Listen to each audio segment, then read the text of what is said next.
Hello, aspirants. Welcome to the UPSC Analyzer.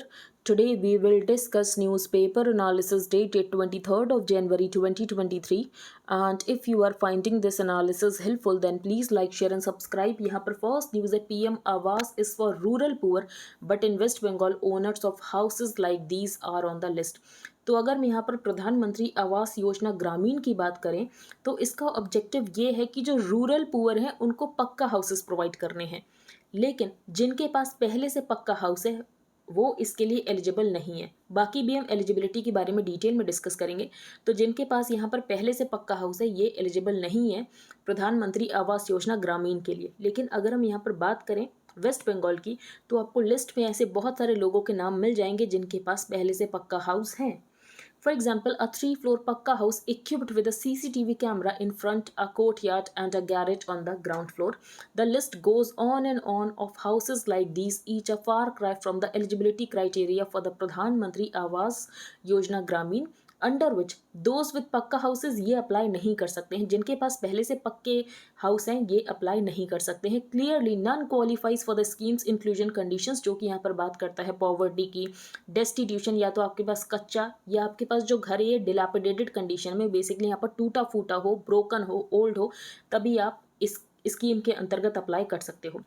Official list prepared by the local administration as potential beneficiaries of प्रधानमंत्री आवास योजना ग्रामीण। तो अभी ये पोटेंशियल बेनिफिशियरीज थे, अभी यहाँ पर लिस्ट पूरी तरीके से अप्रूव नहीं हुई थी, फंड्स यहाँ पर डिस्पर्स नहीं किए गए थे, लेकिन बेसिकली आप कह सकते हो कि अगर यहाँ पर लोकल लेवल के ऊपर प्रोटेस्ट नहीं होता तो ये यहाँ पर एक्चुअल बेनिफिशियरीज बन सकते थे। No funds have been disbursed but had it not been for a string of protest at the local level, these list sources said could have set the stage for them to become actual beneficiaries. The key approvals are done at the district level, so it's easy for local staff in collusion with the homeowners to use funds to build extensions under the Pradhan Mantri Awas Yojana Gramin. The Pradhan Mantri Awas Yojana Gramin aims to provide pakka houses to the rural poor. जिनके पास पहले से पक्का घर है ये apply नहीं कर सकते हैं, ये यहाँ पर एलिजिबल नहीं होते हैं। Each beneficiary will get funds up to ₹1.2 lakh. तो प्लेन एरिया है तो 1.2 लाख मिलता है, एंड अगर हिली एरिया है तो 1.3 लाख मिलता है। आप समझ सकते हो हिली एरिया तो सामान ले जाने का खर्चा ही बढ़ जाता है। तो each beneficiary will get funds up to ₹1.2 to 1.3 lakh. Pradhan Mantri Awas योजना ग्रामीण कौन यहाँ पर एलिजिबल है और कौन नहीं है? Eligible house holds without shelter, तो जिसके पास यहाँ पर शेल्टर नहीं है, हाउस होल्ड्स लिविंग इन 0, 1 और 2 रूम्स हाउसेज with कच्चा wall and कच्चा roof, destitute, manual scavengers, primitive tribal groups and legally released bonded labor। कौन यहाँ पर एलिजिबल नहीं है? जिसके पास पहले से पक्का रूफ है। All households with पक्का roof and or wall and those with more than 2 rooms, also households with motorized 2, 3 और 4 wheelers और fishing boat, mechanized 3, 4 wheeler, agricultural equipment, जिसके पास यहाँ पर किसान क्रेडिट कार्ड हो जिसकी लिमिट 50,000 या 50,000 से ज़्यादा हो। कोई भी यहाँ पर गवर्नमेंट एम्प्लॉय इसके लिए एलिजिबल नहीं है। Any member as government employ, government registered non agricultural enterprises, any member earning more than ₹10,000 per month. इसके अलावा अगर यहाँ पर इनकम टैक्स पे कर रहा हो और professional tax, refrigerator, landline phone हो, 2.5 एकड़ or more of irrigated land with at least 1 irrigation equipment, 5 एकड़ or more of irrigated land for 2 or more crop seasons, at least 7.5 acres of land or more with at least 1 irrigation equipment. तो कौन यहाँ पर eligible है और कौन यहाँ पर एलिजिबल नहीं है? तो बेनिफिशियरीज को यहाँ पर सेलेक्ट किया जाता है SECC 2011 के डेटा को यूज करके। तो सोशियो इकोनॉमिक कास्ट सेंसस 2011 के डेटा को यूज करके यहाँ पर बेनिफिशियरीज को सेलेक्ट किया जाता है। The Gram Panchayat, through the Gram Sabha, selects, prioritizes and finalizes a permanent wait list of eligible beneficiaries prepared on the basis of SECC 2011। तो पहले यहाँ पर बेनिफिशियरी को आइडेंटिफाई किया जाता है, फिर इसके नाम को रजिस्टर किया जाता है एक ऐप के ऊपर जिसका नाम है आवास सॉफ्ट, जो कि यहाँ पर नरेगा जॉब कार्ड और बैंक अकाउंट डिटेल्स को कैप्चर करता है। फिर बैंक अकाउंट डिटेल्स को वैलिडेट किया जाता है ब्लॉक लेवल पर जाकर। After this a proposal is generated to sanction the house. Review and approval of proposals are done at the district level, और अगर यहाँ पर अप्रूव हो जाता है तो सैंक्शन ऑर्डर जनरेट किया जाता है, and then an order sheet for payment of the first instalment. उसके बाद यहाँ पर जो सेंटर है ये फंड रिलीज कर देती है to states and sets targets to states, the state allocates targets to districts. तो बेसिकली यहाँ पर 60:40 होता है, 60 यहाँ पर सेंटर देती है एंड 40 यहाँ पर स्टेट देता है। The Pradhan Mantri Awas Yojana Gramin is a flagship central scheme involving the states that aims to provide pakka houses to people in rural areas जो कि होमलेस हैं या तो कच्चा या डिलेपिडेटेड हाउसेस में रहते हैं, टूटे फूटे घर में रहते हैं. Each beneficiary will get funds up to ₹1.2 lakh अगर प्लेन एरिया है, एंड हिली स्टेट्स में 75,000 से लेकर 1.3 लाख तक मिलते हैं. इन हिली states, difficult areas and tribal and backward districts under the integrated action plan. Funds यहाँ पर स्प्लिट होते हैं इन 60:40 रेशियो, जिसमें यहाँ पर जो 60 पार्ट है ये सेंटर देता है एंड जो 40 पार्ट है ये स्टेट्स देते हैं. टारगेट ये है कि 2024 तक 2.95 करोड़ हाउसेस को कंस्ट्रक्ट करना है. ठीक है, इन्वेस्टिगेशन में क्या पता चला ये सब आपको पता चल गया. अब हम चलते हैं आगे. जो यहाँ पर कौन एलिजिबल हो सकता है, कौन नहीं हो सकता, इसमें कुछ समझाने जैसा नहीं है, आपको याद ही रखना पड़ेगा. नेक्स्ट है Rijiju backs, retired high court जज who said Supreme Court has hijacked constitution. तो ये सब हम कई बार डिस्कस कर चुके हैं कि जैसे इनका ये कहना है कि इंडिया ही ऐसा कंट्री है जहाँ पर जजेस को अपॉइंट करते हैं. तो बेसिकली यहाँ पर कलेजियन सिस्टम को लेकर टारगेट किया जाता है. लेकिन आपको ये भी पता होना चाहिए जो हाई कोर्ट्स होते हैं, हाई कोर्ट्स सब्जर्विएंट नहीं होते हैं टू द सुप्रीम कोर्ट. तो हाई कोर्ट्स यहाँ पर इंडिपेंडेंट होते हैं, सब्जर्विएंट नहीं होते. वो बात अलग होती है कि आप यहाँ पर सुप्रीम कोर्ट में अपील करते हो हाई कोर्ट के ऑर्डर की, लेकिन high courts are not subservient to the Supreme Court. लेकिन ये कहा गया है कि जो हाई कोर्ट के जजेस हैं ये भी यहाँ पर सुप्रीम कोर्ट के द्वारा ही अपॉइंट किए जाते हैं. तो हाई कोर्ट्स हम कह सकते हैं कि सब्जर्विएंट हो चुके हैं टू द सुप्रीम कोर्ट, ये यहाँ पर बताया गया है. High courts are not subservient to the Supreme Court. High courts are the independent bodies of the respective states. Now what's happening, the Supreme Court is appointing high court जजेस. तो where do supreme court जजेस come from? High courts. तो हम कह सकते हैं कि कहीं ना कहीं जो हाई कोर्ट्स हैं सब्जर्विएंट हो जाते हैं टू द सुप्रीम कोर्ट, क्योंकि यहाँ पर जो जजेस अपॉइंट किए जा रहे हैं सुप्रीम कोर्ट के द्वारा ही किए जा रहे हैं. बेसिकली यहाँ पर जो सुप्रीम कोर्ट का कलेजियम है ये यहाँ पर रिकमेंडेशन देता है. तो ये यहाँ पर कुछ बातें बताई गई हैं. Punjab government institute gears up to train girls for joining NDA now. तो ये टॉपिक क्यों इंपॉर्टेंट है? तो अगर हम यहाँ पर देखें कि जो विमेन का रिप्रेजेंटेशन है आर्म्ड फोर्सेस में, इसको इंक्रीज करने के लिए क्या किया जा रहा है. जैसे कि हमने 2-3 दिन पहले परमानेंट कमीशन डिस्कस किया था कि सुप्रीम कोर्ट ने 2020 में ऑर्डर दिया था कि जो विमेन है इनको भी यहाँ पर परमानेंट कमीशन मिलनी चाहिए. इसके अलावा सुप्रीम कोर्ट का एक जजमेंट ये था कि जो एनडीए एग्जाम है इसको यहाँ पर गर्ल्स भी दे सकती हैं. तो ये यहाँ पर दूसरा आप याद रख सकते हो. With the national defence academy opening up its doors to girl cadets. अब ऐसा नहीं है कि ये क्वेश्चन आपसे प्रीलिम्स में पूछा जाएगा, बिल्कुल नहीं पूछा जाएगा, लेकिन ये क्वेश्चन जरूर आ सकता है कि जो विमेन का रिप्रेजेंटेशन है आर्म्ड फोर्सेस में ये इतना कम क्यों है और इसको इंक्रीज करने के लिए क्या स्टेप्स लिए गए हैं. तो ये आप बता सकते हो. जैसे कि विमेन को परमानेंट कमीशन के लिए कहा गया, 2020 में सुप्रीम कोर्ट का ऑर्डर आता है. नेक्स्ट है DGPs meet agencies talk ways to tackle Khalistan extremism. तो खालिस्तान एक्सट्रीमिज्म को यहाँ पर टैकल करने के लिए ये कहा गया है कि क्या करने की ज़रूरत है. सबसे पहले जो रेडिकल फंडिंग आ रही है इसको स्क्रूटनाइज करने की ज़रूरत है. जो वेपन प्रोलिफरेशन हो रहा है इसके ऊपर यहाँ पर चेक लगाने की ज़रूरत है. जो यहाँ पर ड्रग मैनेज है, ड्रग मैनेज की बहुत बड़ी प्रॉब्लम है, तो ड्रग मैनेज को यहाँ पर टैकल करने की ज़रूरत है. Overhauling the jails in Punjab, scrutiny of radical funding and check on weapon proliferation from across the border were some of the suggestions discussed by intelligence agencies on ways to tackle Khalistan extremism.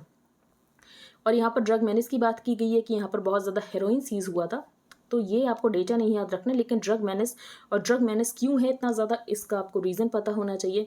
जैसे अफगानिस्तान में तालिबान आ गया, इसकी वजह से भी यहाँ पर drug manage increase हो सकता है, क्योंकि अफगानिस्तान यहाँ पर ओपियम की प्रोडक्शन करता है. 2500 years in layers Purana Qila prepares history work for G20 guest. तो पुराना किला यहाँ पर क्यों इतना ज़्यादा इंपॉर्टेंट है? तो पुराना किला में आपको बेसिकली यहाँ पर कंटिन्यूटी ऑफ कल्चर देखने को मिलेगा. Soil layers have cultural deposits of various other kingdoms of Delhi that existed before the Mughals came in modern empire, Shungas, Kushanas and the Rajputs. दूसरी ऐसी जगह इंडिया में जहाँ पर आपको कंटिन्यूटी ऑफ कल्चर देखने को मिलता है ये है धोलावीरा इन Gujarat. Another such site in the country that showcases continuity of culture through the centuries is Dholavira इन गुजरात. और जो यहाँ पर G20 समिट जब दिल्ली में होगी सितंबर में, तो जो विजिटिंग डेलीगेट्स हैं उनको यहाँ पर पुराना किला दिखाया जाएगा to travel back 2500 years in time. आगे चलते हैं हम. A looming censor. तो इस आर्टिकल में क्या बात की गई है? तो अगर आपको याद हो तो हमने कुछ टाइम पहले ये डिस्कस किया था कि आईटी रूल्स में यहाँ पर ड्राफ्ट अमेंडमेंट्स किए गए हैं, और ड्राफ्ट अमेंडमेंट्स में ये कहा गया है कि अगर पीआईबी की फैक्ट चेकिंग यूनिट किसी कंटेंट को ये कह देती है कि ये कंटेंट यहाँ पर फेक है, तो कोई भी यहाँ पर ऑनलाइन इंटरमीडियरीज उस कंटेंट को नहीं दिखा सकते हैं और उनको उस कंटेंट को टेक डाउन करना पड़ेगा हर जगह से. कोई भी उनके पास रीड्रेसल नहीं होगा, कोई भी उनके पास यहाँ पर अपील नहीं कर सकते हैं वो. तो यहाँ पर ऑथर का ये कहना है कि ये यहाँ पर आर्टिकल 19 को वॉयलेट करता है। Should the Press Information Bureau or any other agency authorized by the government be allowed to order the removal of posts from online platforms if it deems them to be fake? The draft amendment to Information Technology rules announced last week by the Ministry of Electronics and IT insists that they should be, although अगर हम यहाँ पर बात करें PIB की, तो PIB एक government agency है और गवर्नमेंट यहाँ पर एडिटर नहीं बन सकती है। मिस इन्फॉर्मेशन, डिसइन्फॉर्मेशन ये एक सीरियस थ्रेट है। फेक इन्फॉर्मेशन एक बहुत बड़ी प्रॉब्लम है। फेक न्यूज़ की प्रॉब्लम बहुत बड़ी है, लेकिन इसका सोल्यूशन ये तो बिल्कुल नहीं हो सकता है कि यहाँ पर जो गवर्नमेंट है ये खुद को एडिटर का रोल दे दे। In fact, the PIB already flags content as fake news. The draft amendment, however, goes beyond this. अगर ये पास हो जाता है तो बेसिकली यहाँ पर जो गवर्नमेंट है ये ऑर्डर कर सकती है कि जो डिजिटल इंटरमीडियरीज हैं इनको उस कंटेंट को टेक डाउन करना पड़ेगा, जो कि यहाँ पर PIB की फैक्ट चेकिंग यूनिट का ये कहना है कि ये कंटेंट अगर फेक है तो ये जो इंटरमीडियरीज हैं इनको इस कंटेंट को टेक डाउन करना पड़ेगा और ये इसको शेयर नहीं कर सकते हैं। This goes against the letter and spirit of the freedom of speech and expression enshrined in Article 19 of the Constitution। फिर यहाँ पर बात की गई है section 66A of the IT Act, जिसको कि सुप्रीम कोर्ट के द्वारा अनकॉन्स्टिट्यूशनल डिक्लेयर किया गया था in Shreya Singhal versus union of India 2015 में। Second, following from the Supreme Court's verdict in Shreya Singhal versus Union of India, in which the two-judge bench struck down Section 66A of the IT Act as being unconstitutional, errors of facts are not grounds for reasonable restrictions। तो ये यहाँ पर supreme Court का कहना था। तीसरे author ने ये कहा है कि अगर हम यहाँ पर PIB की बात करें तो PIB ने कई बार कुछ ऐसे कंटेंट को फेक कह दिया जो कि एक्चुअली फेक नहीं था, वो ऑथेंटिक था। Third, the PIB's record thus far in flagging misinformation has been far from perfect। तो बेसिकली यहाँ पर ऑथर ने 3 रीज़न दिए। पहला ये कि ये यहाँ पर आर्टिकल 19 के अगेंस्ट जाता है, ये आर्टिकल 19 के विरुद्ध जाता है। दूसरी अगर हम बात करें तो PIB एक गवर्नमेंट एजेंसी है और गवर्नमेंट यहाँ पर एडिटर का रोल प्ले नहीं कर सकती है। फिर यहाँ पर Shreya Singhal versus union of India की बात की गई है, जिसमें section 66A of the IT act को यहाँ पर अनकॉन्स्टिट्यूशनल डिक्लेयर किया गया था। और अगर हम PIB का रिकॉर्ड देखें इन फ्लैगिंग मिस इन्फॉर्मेशन तो ये बहुत अच्छा नहीं रहा है, ये बेसिकली यहाँ पर परफेक्ट नहीं रहा है। नेक्स्ट यहाँ पर बात की गई है विकसित भारत ब्लूप्रिंट। तो यहाँ पर एस्पिरेशनल ब्लॉक्स प्रोग्राम की बात की गई, जिसको प्राइम मिनिस्टर ने कुछ टाइम पहले ही लॉन्च किया था। तो एस्पिरेशनल ब्लॉक्स प्रोग्राम में यहाँ पर बेसिकली कुछ ब्लॉक्स को आइडेंटिफाई किया गया है, 500 ब्लॉक्स को आइडेंटिफाई किया गया है। तो ये कौन से ब्लॉक्स हैं? तो आप कह सकते हो कि जो कि यहाँ पर वेरियस पैरामीटर्स पर अच्छा नहीं परफॉर्म कर रहे थे, तो उन ब्लॉक्स को यहाँ पर आइडेंटिफाई किया गया है, उनकी यहाँ पर रैंकिंग्स निकाली जाएगी और जिसकी वजह से उनमें यहाँ पर आपस में कॉम्पिटिशन भी आएगा और वो यहाँ पर ज़्यादा अच्छा परफॉर्म करेंगे। On January 7th, during the second National Conference of Chief Secretaries, Prime Minister Narendra Modi launched the Aspirational Blocks program. This transformational program focuses on improving governance to enhance the quality of life of citizens in the most difficult and underdeveloped blocks of India। तो 2018 में यहाँ पर launch किया गया था aspirational districts programme, जो कि यहाँ पर सक्सेसफुल रहा। और यहाँ पर जब 2018 में एस्पिरेशनल डिस्ट्रिक्ट प्रोग्राम को लॉन्च किया गया था तो ये लॉन्च किया गया था across 112 under developed districts of India. And inter ministerial committee, अब ये जो 500 ब्लॉक्स को आइडेंटिफाई किया गया है ये किसने किया है? तो बेसिकली यहाँ पर एक committee in consultation with the states, तो इसने यहाँ पर आइडेंटिफाई किया है 500 blocks from across 28 states and 4 union territories. In each of them जो यहाँ पर एस्पिरेशनल ब्लॉक्स प्रोग्राम है ये फोकस करेगा ऑन मॉनिटरिंग 15 की सोशियो इकोनॉमिक इंडिकेटर्स। यहाँ पर सारे इंडिकेटर्स मेंशन हैं और यहाँ पर बेसिकली 4-4 महीने के ऊपर रैंकिंग निकाली जाएगी और जिसकी वजह से ये जो ब्लॉक्स हैं इनकी परफॉर्मेंस देखी जाएगी और यहाँ पर जो ब्लॉक्स हैं इनके बीच में आपस में कंपटीशन भी बढ़ेगा और जिसकी वजह से ये यहाँ पर एनकरेज होंगे ज़्यादा अच्छा परफॉर्म करने के लिए। Next, right message wrong fix. तो ऑक्सफैम ने एक रिपोर्ट निकाली है जिसका नाम है survival of the richest report, जिस रिपोर्ट में हमें ये पता चल रहा है कि अगर हम ग्लोबल नंबर्स देखें तो जो यहाँ पर रिचेस्ट 1% है इनके पास 2/3 ऑफ द वेल्थ है। अगर हम यहाँ पर कोविड-19 की बात करें तो कोविड-19 की वजह से इनइक्वालिटी बहुत ज़्यादा इंक्रीज़ हुई है। जैसे कि कोविड-19 से पहले अगर हम 2020 की बात करें तो 2020 में 106 बिलियनियर्स थे इंडिया में और 2022 में 166 बिलियनियर्स हैं। तो ये बात तो हमें समझ आ रही है कि इनइक्वालिटी इंक्रीज़ हुई है। तो रिपोर्ट ने यहाँ पर सजेशन भी दिया है कि आप इनइक्वालिटी को कैसे कम कर सकते हो। तो यहाँ पर रिपोर्ट ने ये कहा है कि जो यहाँ पर बिलियनियर्स हैं उनके ऊपर आपको वेल्थ टैक्स लगाने की ज़रूरत है, उनके ऊपर आपको सॉलिडारिटी टैक्स लगाने की ज़रूरत है। जो यहाँ पर फूड कंपनीज़ हैं इन्होंने बहुत बेनिफिट लिया इन्फ्लेशन की वजह से, इनका बहुत प्रॉफिट हुआ, तो इनके ऊपर आपको यहाँ पर विंडफॉल टैक्स लगाने की ज़रूरत है। तो ये सब यहाँ पर सजेशन दिया गया। ऑथर का ये कहना है कि ये जो यहाँ पर टैक्स का सुझाव दिया गया है कि वेल्थ टैक्स लगाने की ज़रूरत है, ये सुझाव पूरी तरीके से गलत है। अगर मेंस में क्वेश्चन आता भी है कि इनइक्वालिटी बहुत ज़्यादा इंक्रीज हो रही है, तो आप ये तो ज़रूर मेंशन कर सकते हो कि ऑक्सफैम रिपोर्ट ने ये कहा कि यहाँ पर वेल्थ टैक्स लगाने की ज़रूरत है, लेकिन आप ये बिल्कुल एक्सप्लेन नहीं कर सकते हो कि यहाँ पर क्यों नहीं लगाने की ज़रूरत है। अगर वेल्थ टैक्स लगाएंगे तो क्या हो जाएगा, इतना टाइम भी वहाँ पर नहीं होता है। और ऑक्सफैम रिपोर्ट बेसिकली आप इसको मैंशन कर सकते हो, लेकिन यहाँ पर ऑथर के नाम के साथ आप ये पॉइंट मैंशन बिल्कुल नहीं कर सकते हो। लेकिन इसको हम एक बार डिस्कस कर लेते हैं आपकी तसल्ली के लिए। One of the significant setbacks of the COVID-19 pandemic is the gaping divide in the recovery of incomes between the top income groups and those at the bottom. Oxfam ने यहाँ पर रिलीज किया है survival of the richest report. There are now 166 billionaires in India, up from 106 in 2020। अगर हम यहाँ पर 30% को देखें तो 30% यहाँ पर ओन करते हैं 90% ऑफ द वेल्थ। तो top 30% accounting for 90% of the wealth. This compares with the global number जहां पर रिचेस्ट 1% यहाँ पर ओन करते हैं 2/3 ऑफ द न्यू वेल्थ। तो यहाँ पर ये सजेस्ट किया गया था रिपोर्ट में कि वेल्थ टैक्स लगाने की ज़रूरत है। The Oxfam report argues for a wealth tax, a tax on unrealised capital gains. और ये भी कहा गया था रिपोर्ट में कि जो इनडायरेक्ट टैक्सेस होते हैं ये रिग्रेसिव होते हैं। ये आपको भी पता होगा कि इनडायरेक्ट टैक्सेस यहाँ पर रिग्रेसिव होते हैं, क्योंकि जो गरीब आदमी होता है ये उसकी सैलरी का ज़्यादा परसेंटेज ले लेते हैं, इसीलिए यहाँ पर इनडायरेक्ट टैक्सेस रिग्रेसिव होते हैं। In the Indian context the report raises 2 important points. तो पहला ये कि जो कॉर्पोरेट टैक्स है इसको यहाँ पर कम किया गया, क्योंकि यहाँ पर बेसिकली जो गवर्नमेंट ये इंसेंटिव देना चाहती थी, गवर्नमेंट को ये लगता था कि अगर हम यहाँ पर कॉर्पोरेट टैक्स को कम करेंगे तो उसकी वजह से यहाँ पर इन्वेस्टमेंट आएगा। ठीक है, गवर्नमेंट का अपना रीज़न था, ऐसा नहीं था कि गवर्नमेंट यहाँ पर इनइक्वालिटी को इंक्रीज करना चाहती थी। Although the report carries the right message about rising inequalities. तो ऑथर का ये कहना है, ये रिपोर्ट ने सही बताया कि इनइक्वालिटी इंक्रीज हो रही है, लेकिन जो यहाँ पर सोल्यूशन बताया गया कि आप यहाँ पर वेल्थ टैक्स लगा लो, ये बिल्कुल गलत है। इंडिया ने पास्ट में वेल्थ टैक्स लगाने की कोशिश की, लेकिन यहाँ पर जो टैक्स कलेक्शन इसकी ही कॉस्ट इतनी ज़्यादा हो जाती थी और जो यहाँ पर टैक्स कलेक्ट होता था वो बहुत कम होता था। The gains that India is expected to make from the implementation of the wealth tax would lead to a tax gain of 10% of current direct tax collection. One wonders, अगर हम यहाँ पर थोड़ा बहुत भी टैक्स कलेक्शन को increase करें, gradual increase, तो वो आसानी से हो जाएगा। इसके लिए आपको यहाँ पर वेल्थ टैक्स लगाने की जरूरत नहीं है, ये यहाँ पर ऑथर का कहना है। नेक्स्ट हम चलते हैं आगे, गो इजी ऑन रेवड़ीज। तो बेसिकली ऑथर ने ये कहा है कि हमारा फिस्कल डेफिसिट अगर हम सेंटर स्टेट्स कंबाइंड देखें तो 10% है, जो कि G20 कंट्रीज़ में सबसे ज़्यादा फिस्कल डेफिसिट है। तो कैसे कम किया जा सकता है, सब्सिडीज़ को कम करके किया जा सकता है। ऑथर का ये कहना है कि इस साल अगर हम देखें तो 9 स्टेट्स में इलेक्शंस हैं, तो ऑथर को ऐसा लगता नहीं है कि बजट में यहाँ पर सब्सिडीज़ को कम किया जाएगा।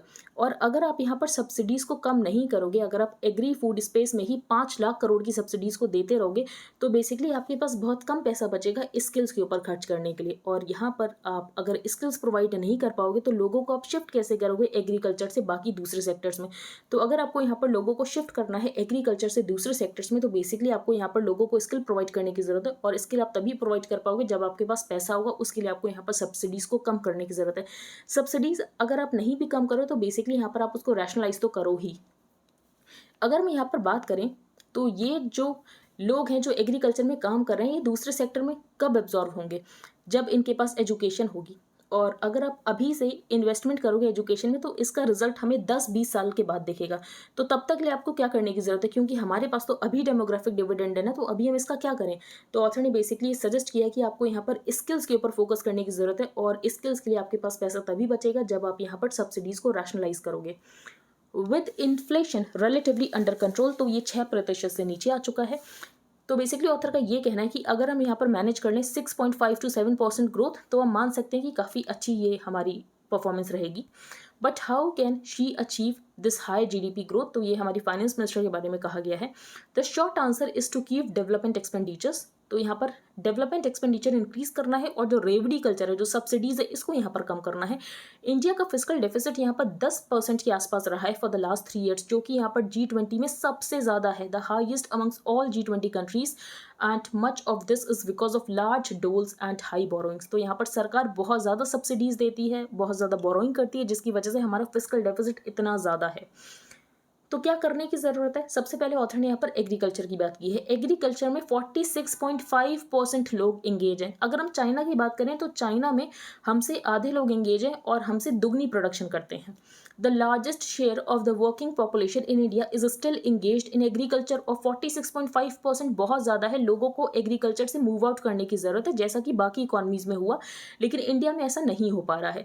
But moving out of agriculture to high productivity jobs in the non agriculture sector requires investment in education and skills. और अगर आप अभी से इन्वेस्टमेंट करोगे तो आपको 10-20 साल के बाद रिजल्ट दिखेगा। तो इतना हम वेट नहीं कर सकते, क्योंकि हमारे पास डेमोग्राफिक डिविडेंड अभी है, हमें अभी इसको रीप करना पड़ेगा। While improving the overall quality of education of the masses is a herculean task and may take decades to fix improving their skills in some expanding sectors such as construction activities. तो ये यहाँ पर shortcut हो सकता है कि हम अभी इनको स्किल्स प्रोवाइड करें कुछ सेक्टर्स में, जैसे कि housing, commercial buildings, creating jobs for masons, electricians, plumbers, painters. ये हमें अभी करने की जरूरत है। अगर हम चाइना की बात करें तो चाइना के बूम फेज में क्या हुआ था, लोग रूरल एरिया से यहाँ पर मूव करने लग गए और उसके बाद यहाँ पर चाइना एक फैक्ट्री की तरह उभर कर आया। टुडे चाइनाज एग्रीकल्चर एम्प्लॉयज रफली 23% of its working force.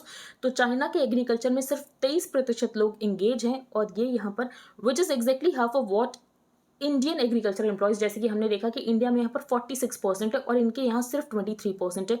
And yet China को जो एग्रीकल्चरल आउटपुट है ये हमसे दुगना है फ्रॉम अ क्रॉप्ड एरिया, जो कि हमसे कम है। तो ये कैसे पॉसिबल हो पाया, और ये हमें भी करने की जरूरत है। अब सबसे पहले ऑथर ने यहाँ पर रेवडीज की बात की है, सब्सिडीज की बात की, जो कि यहाँ पर गवर्नमेंट प्रोवाइड करती है। फ्री फूड, तो अगर हम यहाँ पर नेशनल फूड सिक्योरिटी एक्ट की बात करें तो 800 मिलियन लोगों को under national food security act, जिसका कि नाम यहाँ पर प्रधानमंत्री गरीब कल्याण अन्न योजना कर दिया गया है, जिसमें 1 साल तक फ्री फूड ग्रेन्स दिए जाएंगे। तो ये यहाँ पर गवर्नमेंट को कॉस्ट करेगा 2 lakh crore. This is despite the discontinuation of the extra 5 kilogram of rice, जो कि यहाँ पर कोविड के दौरान स्टार्ट किया गया था, तो उसको यहाँ पर गवर्नमेंट ने डिसकंटिन्यू कर दिया है। बाकी यहाँ पर 2 लाख करोड़ ये फर्टिलाइजर सब्सिडी के लिए जाएगा। पीएम किसान, जिसमें कि 6,000 रुपए दिए जाते हैं, जिसको कि आई थिंक इस बजट में 8,000 कर दिया जाएगा, तो ये यहाँ पर कॉस्ट करेगा 60,000 crore.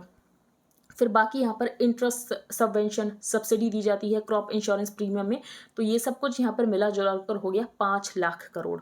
Subsidies to the industrial sector may not be less, जैसे कि यहाँ पर प्रोडक्शन लिंक्ड इंसेंटिव स्कीम्स में यहाँ पर जो गवर्नमेंट ये इंसेंटिव प्रोवाइड करती है। 2023-24 ये यहाँ पर 9 स्टेट में हमें असेंबली इलेक्शंस देखने को मिलेंगे, तो बहुत ही कम ऐसा रीज़न होगा कि गवर्नमेंट यहाँ पर सब्सिडीज़ को कम करेगी। तो गवर्नमेंट यहाँ पर सब्सिडीज़ को तो कम करने वाली नहीं है, ऐसा ऑथर का कहना है। लेकिन ऑथर का ये भी कहना है कि अगर गवर्नमेंट चाहे तो पब्लिक तक इस बात को कन्वे कर सकती है कि सब्सिडीज़ को कम करने की ज़रूरत है, तभी हम यहाँ पर रिफॉर्म के पाथ पर जा पाएंगे। Given these political events could the finance minister contain the रेवड़ी कल्चर, ये यहाँ पर ऑथर का क्वेश्चन है। यहाँ पर ऑथर ने फूड सब्सिडी की बात की है, तो सबसे पहले ऑथर ने ये कहा है, क्या इंडिया में सच में 67% ऑफ द पॉपुलेशन ऐसी है जिसको कि आपको यहाँ पर 1-2-3 रुपए में अनाज देने की ज़रूरत है, और 1 साल के लिए तो आप फ्री दे रहे हो। तो इतनी पॉपुलेशन अगर गरीब है कि इतने सारे लोग यहाँ पर अनाज को अफोर्ड नहीं कर सकते, तो बेसिकली हम कह सकते हैं कि सारी गवर्नमेंट्स यहाँ पर मिजरेबली फेल्ड हुई हैं। ठीक है, और अगर ऐसा नहीं है तो सिर्फ उन्हीं लोगों को आप अनाज फ्री दो जो कि सच में उसको अफोर्ड नहीं कर सकते। इतने सारे लोगों को अनाज फ्री देने की जरूरत नहीं है। Let me start by saying that it is a very timely that the government has withdrawn the extra 5 kilogram of rice wheat per month per person allocation it provided under PMGK, else it would have put an undue burden on the fiscal and constrained growth. But even the existing allocation to more than 800 million people needs to be revisited. तो NFSA में यहाँ पर 67% of the population को cover किया जाता है, इसको यहाँ पर हाईली सब्सिडाइज फूड दिया जाता है। तो ऑथर का ये क्वेश्चन क्या, इतने सारे लोग इतने गरीब हैं कि आपको इतना सब्सिडाइज फूड देना पड़ रहा है इतने सारे लोगों को, और अगर आपको लगता है कि इतने सारे लोग इतने गरीब हैं, तो बेसिकली यहाँ पर 75 सालों में सारी ही गवर्नमेंट्स यहाँ पर मिजरेबली फेल्ड हुई हैं। The reality however is very different. अगर हम यहाँ पर मल्टी डायमेंशनल पॉवर्टी इंडेक्स देखें तो हेड काउंट पॉवर्टी रेशियो है 16% का। World banks definition of $1.9 per day per capita gives an even lower poverty ratio. और ऑथर का ये कहना है बेसिकली जो पुअरेस्ट 20% ऑफ द पॉपुलेशन है, सिर्फ उसको ही यहाँ पर फ्री अनाज देने की जरूरत है, बाकी किसी को यहाँ पर फ्री अनाज देने की जरूरत नहीं है, जिसकी वजह से आप यहाँ पर 1.3 लाख करोड़ सेव कर सकते हो, जिसको कि आप यहाँ पर स्किल्स इंपोर्ट करने के लिए खर्च कर सकते हो। That will enable them to move to high productivity income jobs. तो बेसिकली यहाँ पर ऑथर ने ये कहा है कि आप लोगों को डेली मछली पकड़ कर मत दो, उनको मछली पकड़ना सिखाओ, जिसकी वजह से वो यहाँ पर वो हैंड होल्डिंग के ऊपर डिपेंड ना रहे, वो खुद से अपनी लाइवलीहुड को अर्न कर सकें। नेक्स्ट, इंडो पैसिफिक बेकन्स, बिल्कुल इंपॉर्टेंट आर्टिकल नहीं है। नेक्स्ट है लेपर्ड 2 टैंक। तो ये जो जर्मनी है ये इस टैंक को यूक्रेन को नहीं दे रहा है, इसीलिए ये न्यूज़ में है। यूक्रेन बिलीव्स कि इसको इस टैंक की ज़रूरत है, लेकिन जो जर्मनी है ये अभी हेजिटेट कर रहा है और नहीं सप्लाई कर रहा है। लेपर्ड 2 टैंक के बारे में यहाँ पर बताया गया है। The Leopard 2 is one of the world's leading battle tanks used by the German army and by militaries of more than a dozen other European nations. और इसको यहाँ पर अफगानिस्तान, कोसोवो, सीरिया हर जगह देखा गया है. The tank has night vision equipment and a laser range finder that can measure distance enabling it to better aim at moving target. ये important नहीं है तो हम इसको स्किप कर रहे हैं. नेक्स्ट है dry cold winter and rabi crop. तो सबसे पहले यहाँ पर ऑथर ने ये बताया है कि क्लाइमेट चेंज हो रहा है. जैसे कि अगर हम बात करें तो लास्ट ईयर वीट की प्रोडक्शन कम हो गई, तो उसका रीज़न क्या था? Heat waves. ठीक है, एक्सेस रेन की वजह से जो खारिफ क्रॉप है ये यहाँ पर ख़राब हो गई थी. तो क्लाइमेट चेंज तो हो रहा है. इस साल यहाँ पर क्या सिचुएशन रहेगी ऑथर ने ये बताया है. तो ऑथर का ये कहना है कि इस साल यहाँ पर सिचुएशन ठीक ठाक रहेगी और प्रोडक्शन ज़्यादा अफेक्ट नहीं होगी, जहाँ तक ऑथर का मानना है. तो कंडीशंस यहाँ पर आइडियल हैं वीट के लिए, पर मस्टर्ड के लिए इतनी ज़्यादा कंडीशंस अच्छी नहीं है. राइस स्टॉक्स हमारे पास हैं तो हमें ज़्यादा टेंशन लेने की ज़रूरत नहीं है, और वीट प्राइसेस भी अगर हम ग्लोबली देखें तो ये कम ही हैं. नेक्स्ट है Jagannath temple and curbs on non Hindus. तो नॉन हिंदूज का जाना अलाउ नहीं है जगन्नाथ टेम्पल में. इसका कोई स्पेसिफिक रीज़न नहीं है, लेकिन एक बार हम देख लेते हैं. The temple is one of the 4 dhams where lord Jagannath, a form of lord Vishnu, is worshipped along with his elder brother Lord Balbhadra and sister Devi Subhadra. Only Hindus are allowed inside the shrine to offer prayers to the sibling deities in the sanctum sanctorum. A sign at the lion's gate of the temple clearly states कि सिर्फ यहाँ पर Hindus ही allowed हैं. अब non Hindus क्यों नहीं allowed हैं? तो यहाँ पर रीज़न बताया गया है कि जो मुस्लिम रूलर्स हैं ये यहाँ पर मल्टीपल अटैक्स कर रहे थे. Some historians believe that multiple attacks on the temple by Muslim rulers, जिसकी वजह से यहाँ पर रेस्ट्रिक्शंस को इम्पोज कर दिया गया होगा on the entry of non Hindus. Lord Jagannath is also known as Patiti Paban, which literally means saviour of the downtrodden. Next, अभी सुप्रीम कोर्ट का जजमेंट आया और सुप्रीम कोर्ट ने ये कहा कि चार्जशीट एक पब्लिक डॉक्यूमेंट नहीं है. तो चार्जशीट पब्लिक डॉक्यूमेंट नहीं है. चार्जशीट क्या होता है? The Supreme court on Friday held that a charge sheet is not a public document and allowing it to be accessed freely will violate the CRPC 1973 और ये कॉम्प्रोमाइज करेगा rights of the accused and victim and investigating agencies. The charge sheet is nothing, बल्कि यहाँ पर जब पूरी investigation हो जाती है उसके बाद जो फाइनल रिपोर्ट होती है इसको ही कहते हैं charge sheet. The officer in charge of the police station इस चार्ज शीट को फॉरवर्ड करता है मजिस्ट्रेट को, जो कि यहाँ पर ऑफेंसेस को नोट करता है कि कौन कौन से यहाँ पर ऑफेंसेस हैं. The charge sheet complete with all documents forms the basis for the prosecution case and for the charges to be framed. और ये यहाँ पर 60 से 90 दिनों में हो जाना चाहिए. अगर ये ऐसा नहीं होता है तो अरेस्ट को यहाँ पर इलीगल माना जाता है और अक्यूज्ड का जो राइट टू डिफॉल्ट बेल है ये यहाँ पर अराइज हो जाता है. तो सेक्शन 167 सब सेक्शन 2 जो है सीआरपीसी का, ये यहाँ पर ये कहता है कि जब तक यहाँ पर जुडिशियल कस्टडी है तब तक यहाँ पर इन्वेस्टिगेशन पूरी हो जानी चाहिए. अगर तब तक इन्वेस्टिगेशन पूरी नहीं होती है तो राइट टू डिफॉल्ट बेल यहाँ पर अराइज हो जाता है. How is it different from an FIR? तो FIR और चार्जशीट में क्या डिफरेंस है? Unlike the term chargesheet, FIR or first information report is not defined in the IPC or CRPC but in police regulations.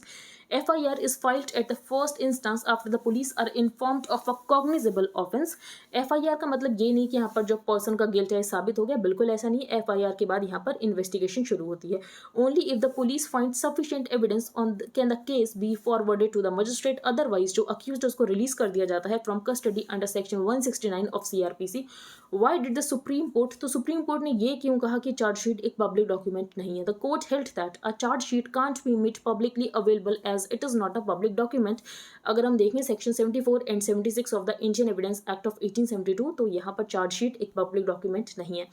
तो बस आपको यहाँ पर राइट टू डिफॉल्ट बेल पता होना चाहिए. तो section 167 sub section 2 of the CRPC यहाँ पर डिफॉल्ट बेल की बात करता है कि जब तक यहाँ पर जुडिशियल कस्टडी है तब तक अगर इन्वेस्टिगेशन पूरी नहीं हो पाई है तो उसके बाद यहाँ पर right to default bail arise हो जाता है. बाकी चार्जशीट यहाँ पर पब्लिक डॉक्यूमेंट नहीं है.